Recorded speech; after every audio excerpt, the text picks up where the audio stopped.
When I returned from Peace Corps service, America was a different place. It wasn't home any longer. Not like it was before I left. Friends and family were happy to see me, but I couldn't relate to them like before. Striking up conversations was difficult. They talked about movies, clothes, jobs, and money. Absent-mindedly, I just stared in amazement at the number of material things that surrounded me. Sleeping in a bed was difficult. I hadn't slept on anything soft for years, and I froze whenever temperatures dropped below 80 degrees. Water fountains. Now, I loved water fountains like no one else. The water didn't need to be boiled, filtered, cooled overnight. You just pushed a button and drank. Things I cherished in the village? Talking, close human relationships, and a slower-paced life. These things didn't seem to be valued in America. It was all about the going. Going to work, going to school, going to appointments, going. And most of these goings seemed to somehow revolve around money. It was a far cry from the village, where living revolved around people. You see, people, not money, were the focus of life back then.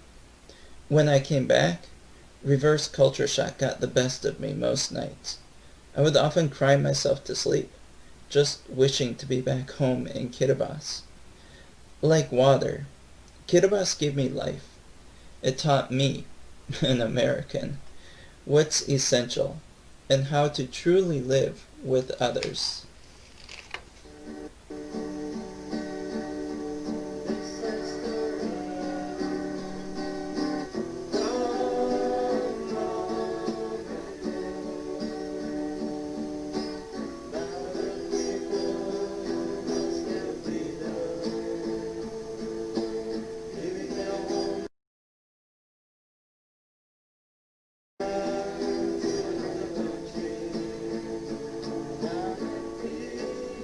So, a Board of Education member approached me recently, thinking I knew something about climate change. They asked me what I would stress in developing a climate change curriculum for elementary school students.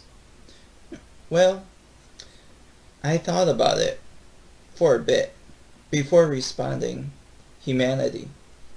No surprise there for anyone who knows me, trust me, no surprise. With a confused look on their face, I explained at one point we were all equal.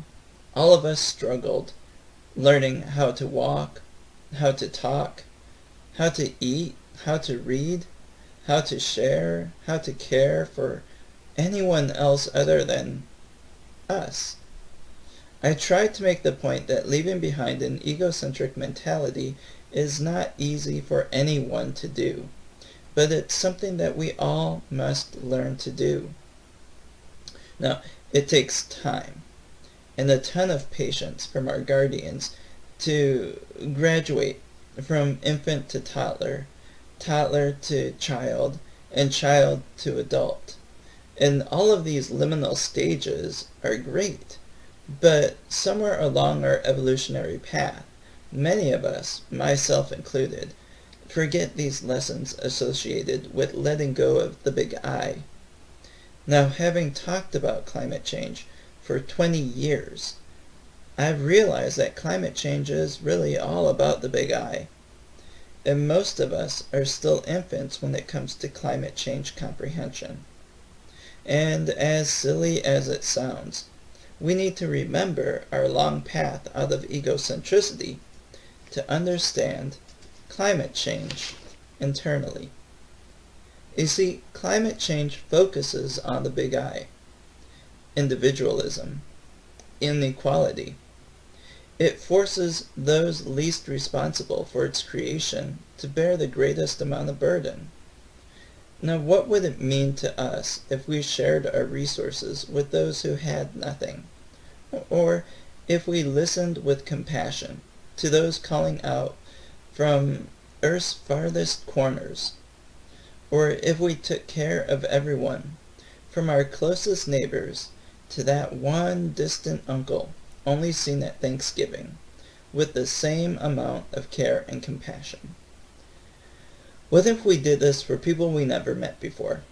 Individuals we consciously or unconsciously rob of basic daily needs like clean water or food. Why should I care about that homeless person on the street? Or why would I care about someone killed in the latest tornado, flood, or fire, earthquake, tsunami, pandemic, or whatever unnatural disaster were to hit next? What if it were happened to me? Even though I did everything right, what if? Well, disasters have no measuring stick. The only ones who do? Us. So what would I teach kids in a climate change curriculum? Not the science. That would scare them to death. I would teach them to apologize. Play fair in the playground. Take responsibility for mistakes, big and small. Care.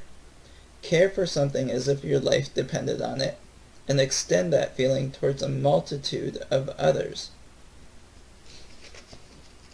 You see, somewhere along our path to adulthood, many of us lost these lessons learned so early in our lives. I fear the earth is teaching us daily these lessons for survival, and we are ignoring each and every one. The earth has wiped out civilizations before.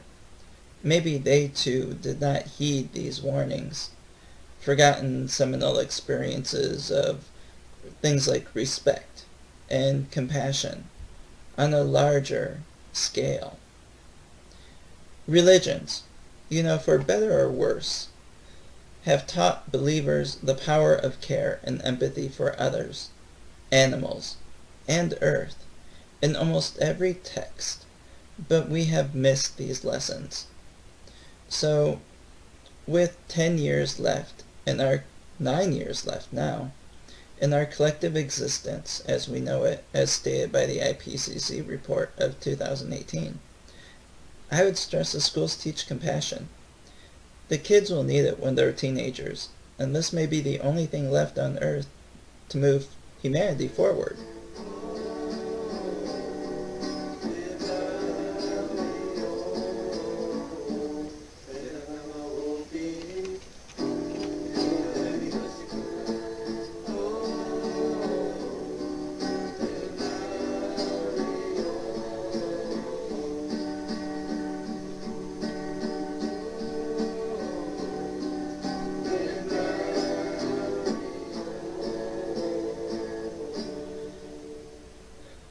Around the time that song was recorded in my house, just outside Makiyakea in Tamena Island, I wrote a letter home to Mom and Dad. November 6th, 2000. Dear Mom and Dad, it's so beautiful here, but scary too. I heard about this thing called global warming before I left home, and I just wonder if it's true. Being here sure makes it real to me, but I guess I trust the U.S. government. They wouldn't send us here if they thought it was a severe threat. I asked Micaiah what he thought about global warming. Micaiah is my language teacher, and he assured me that it was nothing serious. Mike, he said, they said that Kiribati would go under the ocean in the 1980s. And look, we are still here today. So don't worry. Do you know why we're here? I shook my head and said I had no idea. He said because God made us a promise never to flood the earth again. So with 9 years left to save humanity from its worst impacts, climate change has quickly become the greatest moral challenge of the 21st century.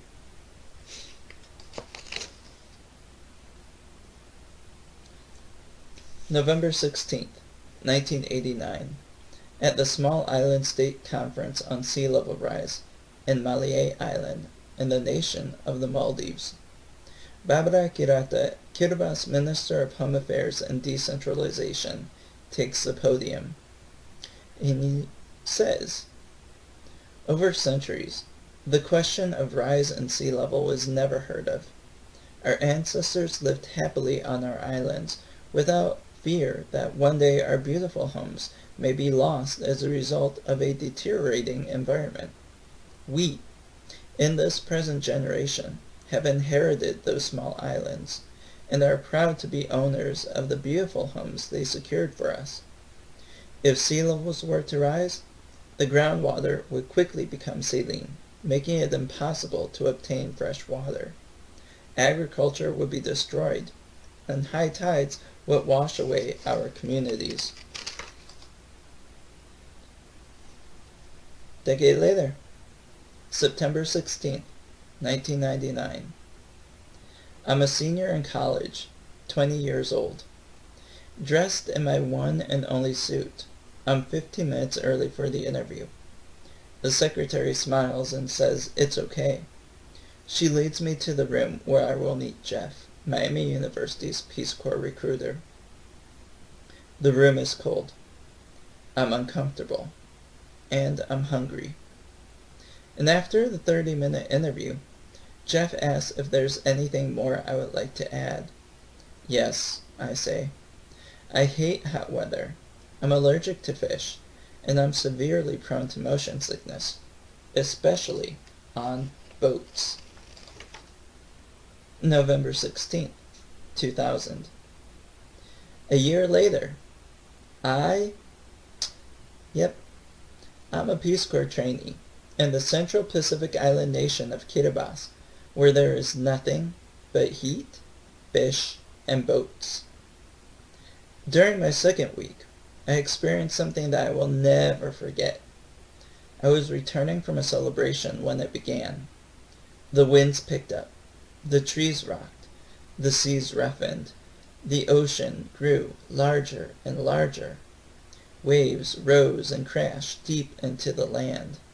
Water rushed in as though its sole purpose was to flood and destroy everything in its way. Land and sea were level with each other. Everything falling.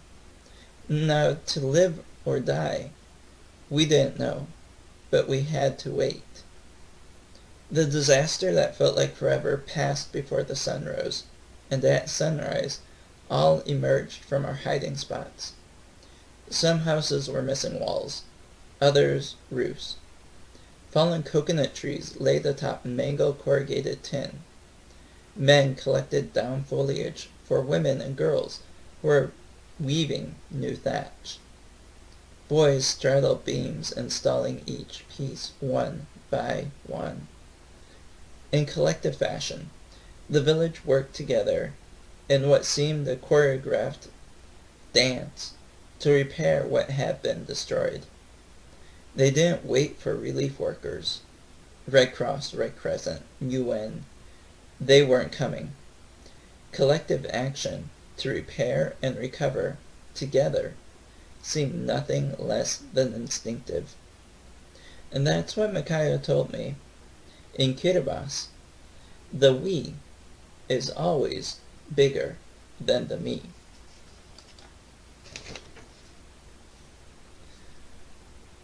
After 20 months, I returned to the United States. Over a 10-day period, I collected 80 pounds of toys, pencils, wedding supplies, spices, Kool-Aid, M&Ms, and more for friends, teachers, and students back home. When I returned, Air Kiribati's one and only airplane was broken. I would have to take a 2-week boat ride back to my site or early terminate from Peace Corps service altogether. I ran away from Peace Corps, which isn't an easy thing to do on an island, and I sought refuge with a family I had become close with over the previous years. If I had to leave, I wanted to do it without anyone noticing. I was ashamed. Now, over 20 years, that family has become my family, and today I speak up for them and all living on the front lines of climate change. On June 24th of 2002, my service to the country ended. but my commitment to the nation began. Today, 5 atoll-dependent territories and nation-states, the Marshall Islands, Kiribati, Tuvalu, Tokelau, and the Maldives, with more than 730,000 people, could be the first mass human casualties of climate change. But I am not here to talk about the numbers, the science, or mean sea level rise. I am here to share stories from the places and the people that I love living on the front lines of climate change. The meaning of Aba. Land in Kiribati, or Aba, is sacred. Aba has several meanings: land, people, country. Like a holy trinity, the cosmological link created by Aba, or the tie between land and people, is so strong that many cannot see one surviving without the other. For example, when a child is born in Kiribati, he or she is traditionally born on their family's land that has been given down to them for thousands of years. So they grow up on that land, start families of their own on that land, live out the rest of their lives on that land, and when it comes time, they are buried in that land to join ancestors who protect future generations of the land from above. In Kiribati, one's land and identity are inexplicably intertwined with each other. Now, unwittingly, Kiribati has become a poster child for climate change. Most from Kiribati do not wish to become climate change refugees, a term that has yet to gain any legal foothold. What most want is to remain in the land that they've lived in for thousands of years. Idake Terua, 70 years old, on the left, had to move inland with his relatives after a recent king tide. When he passes the place where his old home used to be, it reminds him of the life he built with his wife of 40-plus years. Mateata Rotake, 69 years old, on the right, lost his house and all of his trees, but he refuses to leave his land because his wife is buried there. He wishes to be buried with her, even if the waves take away the land before that time comes. My Kiribati cousin and friends created Humans of Kiribati to share our frontline truths with the world. With almost 200,000 followers on Instagram and Facebook, we are doing all that we can to amplify our voices. We are not drowning. We are fighting. Yeah, and I hope if I'm not from Kiribati, if I'm from other country, big country, I might feel the Kiribati people's sadness. I might feel it, and I might do something. But I'm very unlucky to be a Kiribati people because I have many ideas, but I have no way to. We wish That's they really why see us suffer. We are. Yeah, they are suffer.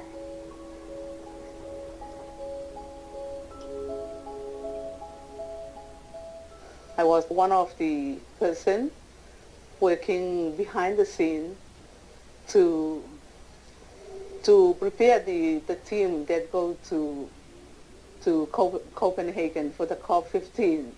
We are very grateful with the outcome of what happens after the COP15, and that promotes Kiribati as one of the advocates and supporter of the idea of this climate change, because people don't like it, because they don't want Kiribati to disappear. So they don't want to accept it. But whether we like it or not, we cannot bring ourselves to the future, to the time when Kiribati will be underwater. So I think what we had done, government has done, is very good. We don't want to be irrelevant. We don't want to be left out.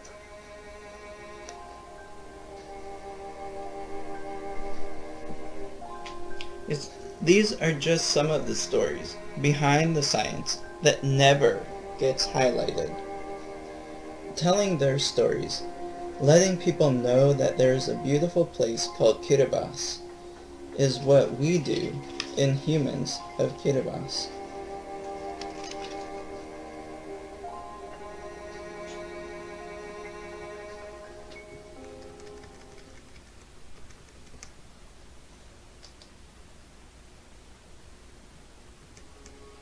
Dear Kiribati, it's been 20 years since we first met, since I first breathed in your hot, salty air, waded in your warm, turquoise blue waters. Instantly, you intoxicated me, all of me, my mind, my heart, and my soul. But today, I fear for you. I fear that the rest of the world will not know you. Blinded by climate change, they will not see your beauty, your kindness, or your good day, worthy of everything this world has to offer, and more. You see, the world hoped to solve this ecological genocide with laws, science, innovation, and money, but money, or rather greed, is what brought us here. And the technology? It won't develop fast enough to stop what has already happened. I believe humanity is the only way that we can solve this. We are capable of transformational compassion. We see it all the time.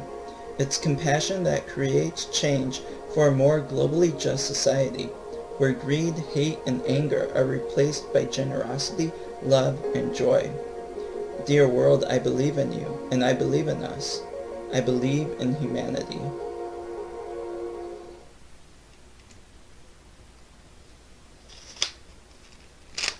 Countering climate change begins with conversations that cultivate transformational confluence of mind and heart, leading to just recoveries for all. If the climate can change, so can we. In Kiribati, conversations last deep into the night with nothing but the moon and Milky Way to illuminate the dialogue. Human connections, the foundation of village life. The daily gossip between aunties with white seafoam hair seated on top of carefully woven pandanus mats, deep in the throes of vicious bingo games. The back and forth melodic conversations of toddy cotters 10 meters above the tallest rooftop. Playful explorations of conversation between children running to and from calcified coral flats at low tide, or in empty village maniabas when the tides come in. Conversations in canoes between men old and young while paddling to secure the evening's meal. Things like, here, wait, look over there, now. The old men had the gift of reading the sea and all of its movements just below its surface. Raising thick, shaggy brows, pointing with a squint of an eye and a scrunch of a nose, young men equipped with the gift of strength followed their direction.